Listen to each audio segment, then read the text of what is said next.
லவ்தேத்து இயேசுஸ் கிறிஸ்துஸ். இயேசு கிறிஸ்துவுக்கு புகழ். தமிழ் கூறும் நல்லுலகில் வாழும் அனைத்து அன்புள்ளங்களுக்கும் வத்திக்கான் வானொலியின் வணக்கம். இறைவன் உங்கள் உள்ளத்தையும் இல்லத்தையும் தன் அன்பாலும் அருளாலும் அமைதியாலும் இன்றும் என்றும் நிரப்புவாராக.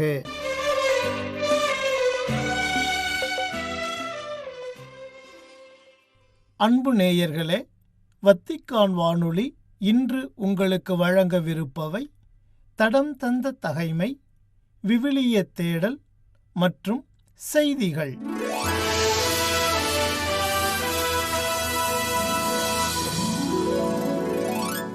தடம் தந்த தகைமை.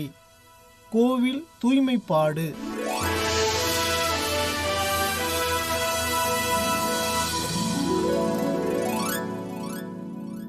மக்கபேயையும் அவருடைய ஆட்களையும் ஆண்டவர் வழிநடத்திச் செல்லவே அவர்கள் எருசலேம் கோவிலையும் நகரையும் மீட்டு கொண்டார்கள். அயல் நாட்டவர் பொது இடங்களில் அமைத்திருந்த சிலை வழிபாட்டுக்குரிய பலிபீடங்களையும் கோவில்களையும் இடித்து தள்ளினார்கள். எருசலேம் கோவிலை தூய்மைப்படுத்திய பின் புதியதொரு பலிபீடம் எழுப்பினார்கள். கற்களிலிருந்து நெருப்பு உண்டாக்கி 2 ஆண்டு இடைவெளிக்கு பின் பலிகள் ஒப்பு கொடுத்தார்கள். நறுமண புகை எழுப்பி விளக்கு ஏற்றி காணிக்கை அப்பங்களை படைத்தார்கள். இவை யாவும் செய்தபின் அவர்கள் குப்புற விழுந்து இனி ஒருபோதும் இத்தகைய கேடுகள் தங்களுக்கு நேராதவாறு ஆண்டவரை வேண்டினார்கள். இனிமேல் எப்போதாவது அவர்கள் பாவம் செய்ய நேரிட்டால் அவரால் பரிவோடு தண்டிக்கப்படவும், கடவுளை பழிக்கின்ற பண்பாடு குன்றிய பிற இனத்தாரிடம் கையளிக்கப்படாதிருக்கவும் மன்றாடினார்கள்.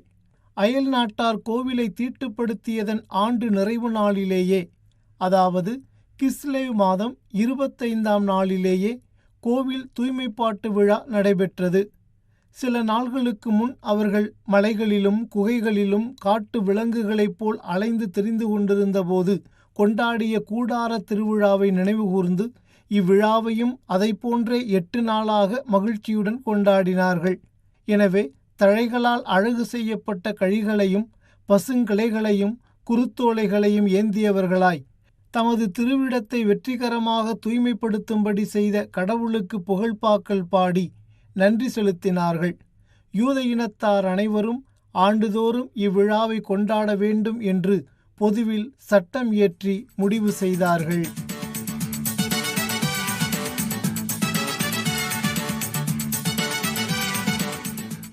விவிலிய தேடல். திருப்பாடல் 34 பகுதி 4.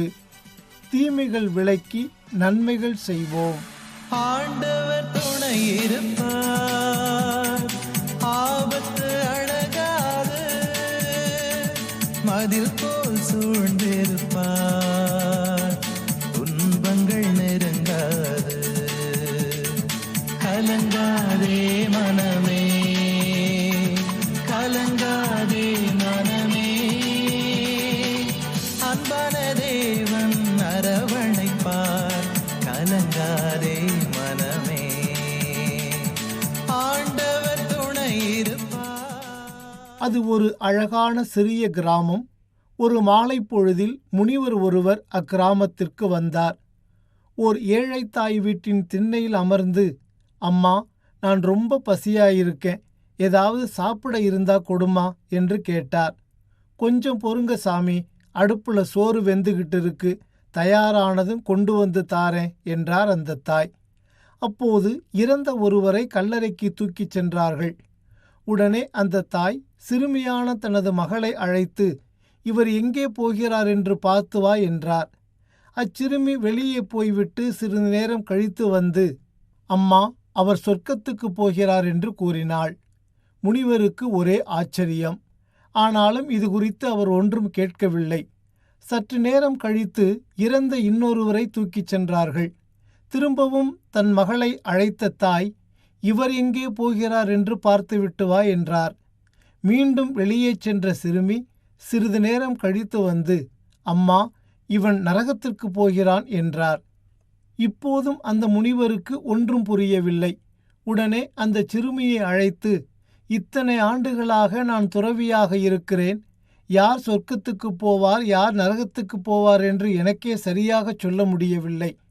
ஆனால் நீ மட்டும் எப்படி அதை சரியாக சொல்கிறாய் என்று கேட்டார். அதற்கு அந்த சிறுமி, சாமி, நான் முதலில் இறந்தவர் வீட்டிற்கு சென்றேன். அங்கே அனைவரும் மிகவும் சோகமாக அமர்ந்திருந்தனர். ஒரு நல்ல மனிதரை இழந்துவிட்டோமே என்று பெரிதும் வருந்தினர். அவர் ஒரு அப்பாவி, வஞ்சகம், சூது எதுவும் இல்லாதவர். தனது வாழ்நாள் முழுவதும் யாருக்கும் எந்த கெடுதலும் செய்யாதவர். இந்த ஊரில் யாருக்கு ஒரு கஷ்டம் என்றாலும் ஓடிப்போய் முதல் ஆளாக நின்று உதவி செய்யக்கூடியவர். தனக்கு கெடுதல் வந்தாலும் பரவாயில்லை, தன்னை சுற்றியுள்ளவர்கள் எப்போதும் நன்றாக இருக்க வேண்டும் என்று எண்ணுபவர். தன்னிடம் இருப்பதை பிறருக்கு கொடுத்து உதவும் தாராள மனம் கொண்டவர் என்று அவருடைய நற்குணங்களை மக்கள் அடுக்கிக் கொண்டே சென்றார்கள். வாழும்பொழுதே நற்குணங்களோடு வாழ்ந்து பிறருக்கு உதவும் நல்லவர்கள் கண்டிப்பாக கடவுளிடம்தான் போவார்கள் என்று நினைத்துதான் அவர் சொர்க்கத்துக்கு போகிறார் என்று சொன்னேன் என்றார். அது சரி பாப்பா, இரண்டாவதாக இறந்தவர் எப்படி நரகத்துக்கு போகிறார் என்று சொன்னாய் என்று கேட்டார். அதே மாதிரிதான் சாமி, இரண்டாவதாய் இறந்த மனிதருடைய வீட்டிற்கும் சென்றேன். அங்கே யாரும் வருத்தமாக இருக்கவில்லை. எல்லாருடைய முகத்திலும் மகிழ்ச்சி இருந்தது. எவ்வளவு கொடுமைக்காரன் அவன்! இந்த ஊரில் யாரையுமே நிம்மதியாக வாழவிடவில்லை. சொல்ல முடியாத அளவுக்கு மற்றவர்களுக்கு தீமைகள் செய்தவன்.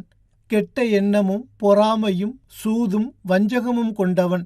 இவன் எத்தனை பேருடைய குடியை கெடுத்திருப்பான்! அவன் இருப்பதும் ஒன்றுதான், இறப்பதும் ஒன்றுதான் என்று பேசிக்கொண்டனர். இப்படிப்பட்ட தீமைகளை செய்தவன் கண்டிப்பாக சொர்க்கத்துக்கு போக முடியாது, நரகத்திற்குத்தான் போவான் என்று நினைத்துதான் அவன் நரகத்துக்கு போகிறான் என்று கூறினேன் என்றாள். அச்சிறுமியின் தெய்வ பக்தியையும் அறிவுத்திறனையும் கண்டு வியந்தார் அந்த முனிவர். அன்பானவர்களே, கடந்த வார நமது விவிலிய தேடலில் ஆண்டவரின் இனிமையை சுவைப்போம் என்ற தலைப்பில் திருப்பாடல் 34 8 முதல் 11 வரை உள்ள இறைவசனங்கள் குறித்து தியானித்தோம். இவ்வார விவிலிய தேடலில் அதனை தொடர்ந்து வரும் 12 முதல் 14 வரை உள்ள இறைவசனங்கள் குறித்து தியானிப்போம். இப்போது இறை ஒளியில் அவ்வார்த்தைகளை வாசிக்க கேட்போம். வாழ்க்கையில் இன்பம் காண விருப்பமா? வாழ்வின் வளத்தை தூய்க்குமாறு நெடுநாள் வாழ நாட்டமா? அப்படியெனில் தீச்சொல்லி நின்று உன் நாவை காத்திடு. வஞ்சக மொழியை உன் வாயை விட்டு விலக்கிடு. தீமையை விட்டு விலகு. நன்மையே செய். நல்வாழ்வை நாடு. அதை அடைவதிலேயே கருத்தாயிரு. அன்பர்களே, மேற்கண்ட இறைவசனங்களில் வாழ்க்கையில் நிறைவான இன்பமடைவதற்கு தீச்சொல்லை அகற்றுதல், வஞ்சக மொழியை விலக்குதல், தீமையை விட்டு விலகுதல், நன்மை செய்தல், நல்வாழ்வை நாடுதல் என 5 காரியங்களை நமக்கு குறித்து காட்டுகின்றார் தாவீது அரசர். இந்த 5 காரியங்களுக்கும் எதிரான செயல்களை சவுல் மன்னர் கொண்டிருந்ததால் இவைகளை குறித்து மிகவும் கவனமாக இருப்பதற்காகவே இவற்றை அதிகம் வலியுறுத்தி கூறுகின்றார் தாவீது.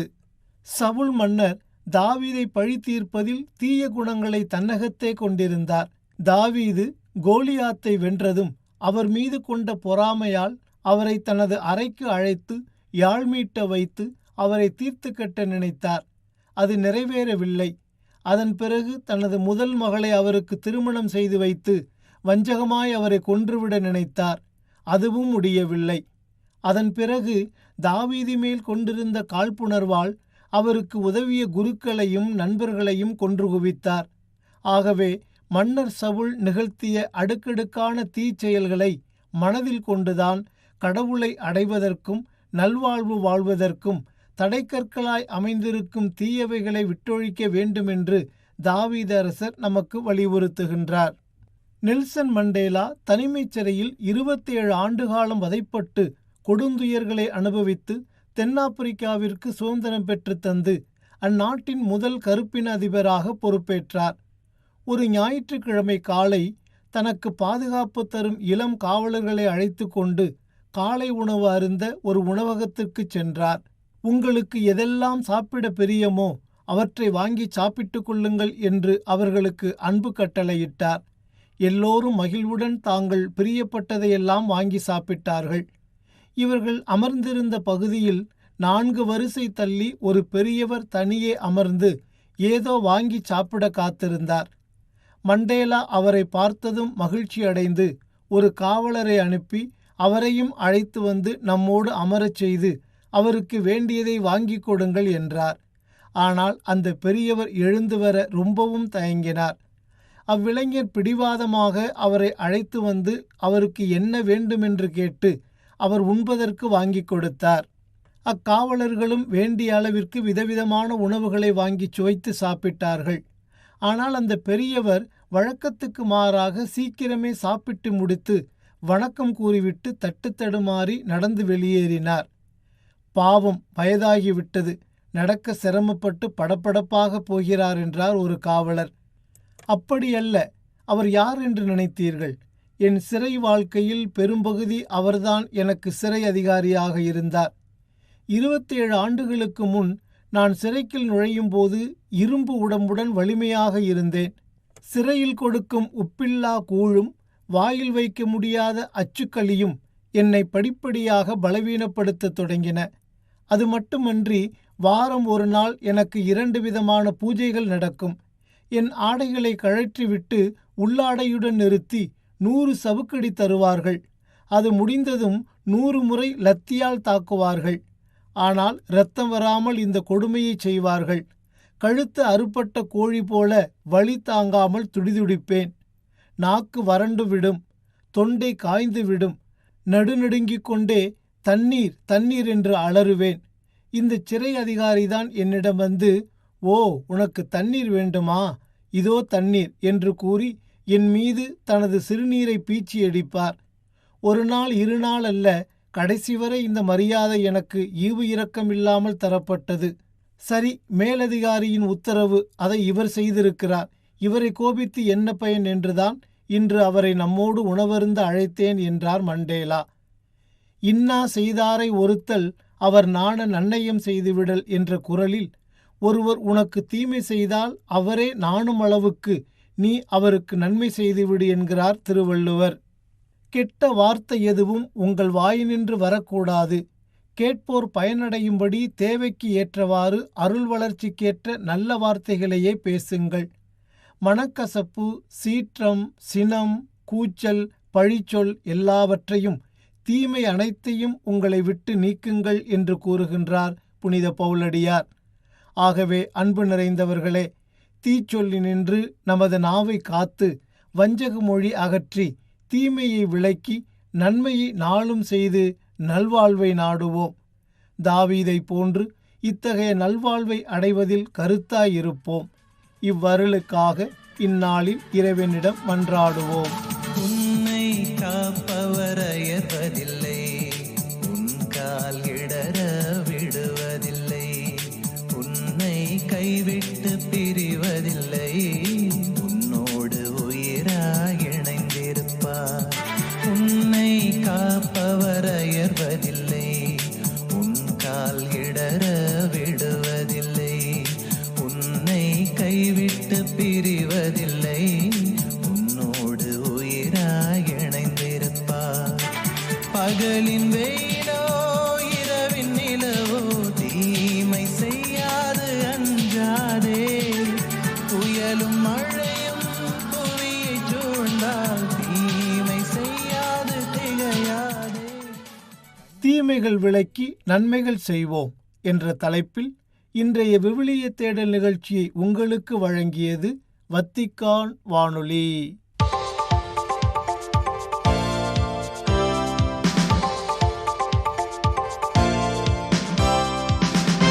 செய்திகள்.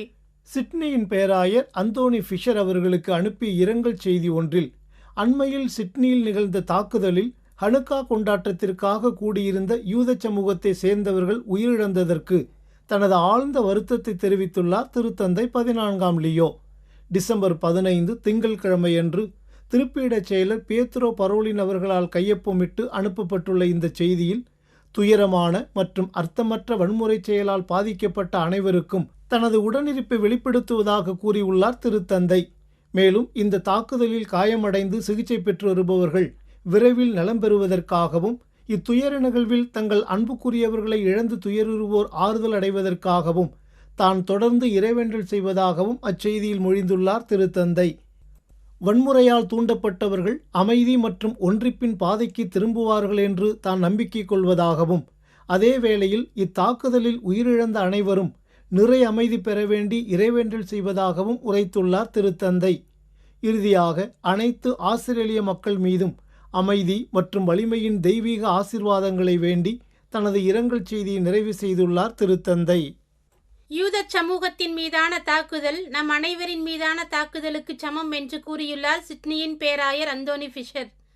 ஆஸ்திரேலியாவின் போண்டி கடற்கரையில் யூத சமூகத்தின் மீதான தாக்குதலின் துயரத்தை தொடர்ந்து அறிக்கையொன்றில் இவ்வாறு கூறியுள்ள பேராயர் ஃபிஷர் அவர்கள், ஆஸ்திரேலிய கத்தோலிக்க சமூகம் கல்வி மற்றும் படிப்பினை வழியாக யூத எதிர்ப்புக்கு முற்றுப்புள்ளி வைக்க வேண்டும் என்றும் வேண்டுகோள் விடுத்துள்ளார்.